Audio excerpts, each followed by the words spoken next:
Plaster ഇടാൻ പറഞ്ഞു, അതിട്ടില്ല. Plaster ഇടണം, അല്ലാതെ കൈ റെഡിയാകില്ല. എൻ്റെ കൈ, എൻ്റെ പൊന്നെ, ഞാനൊരു 3-3.5 മാസത്തോളം, 3.5 അല്ല, അതിൽ കൂടുതൽ മാസം ഞാൻ ഇരുന്ന് പ്ലാസ്റ്റർ ഇട്ടുണ്ട്. എന്നാലേ കൈ കൂടുകയുള്ളൂ. അല്ല പ്ലാസ്റ്റർ ഇടാതെ ഇരുന്ന് കഴിഞ്ഞാൽ പിന്നെ അത് വഷളാകുകയുള്ളൂ. പ്ലാസ്റ്റർ ഇടണം, പ്ലാസ്റ്റർ ഇട്ടേ പറ്റൂ. എന്നാലേ പിന്നെ ഒടിഞ്ഞ എല്ല് ജോയിണമെങ്കിൽ പ്ലാസ്റ്റർ ഇടണം. റെസ്റ്റ് വേണം. ഞാനൊരു 6 മാസം, എനിക്ക് ഓപ്പറേഷൻ വരെയും പറഞ്ഞതാണ്. എന്നിട്ട് അവർ പറഞ്ഞത്രയും ഇരുന്ന് പ്ലാസ്റ്റർ ഇട്ട് റെസ്റ്റ് എടുത്ത്, പിന്നെ അത് കഴിഞ്ഞ് എത്ര നാൾ ഫിസിയോതെറാപ്പി ചെയ്തു. ഫിസിയോതെറാപ്പിയൊക്കെ ചെയ്തിട്ട് എൻ്റെ കൈ ഓക്കെ ആയത്.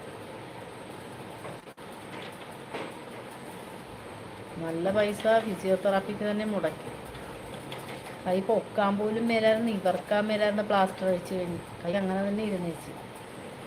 ഓപ്പറേഷൻ ചെയ്യണമെന്ന് പറഞ്ഞു. അവരെല്ലാം ഒടിഞ്ഞു പോയായിരുന്നു. എൻ്റെ ഒടിഞ്ഞിട്ട് ഈ പിന്നെ ഉപ്പൂറ്റി ഉണ്ടല്ലോ, കൈയുടെ ഉപ്പൂറ്റി, മുട്ടിൻ്റെ അവിടെ ഇങ്ങനെ കുത്തി തള്ളി നിൽക്കുകയായിരുന്നു. അപ്പം അതങ്ങനെ ഇത്രയും ഇതായപ്പോഴത്തേക്ക്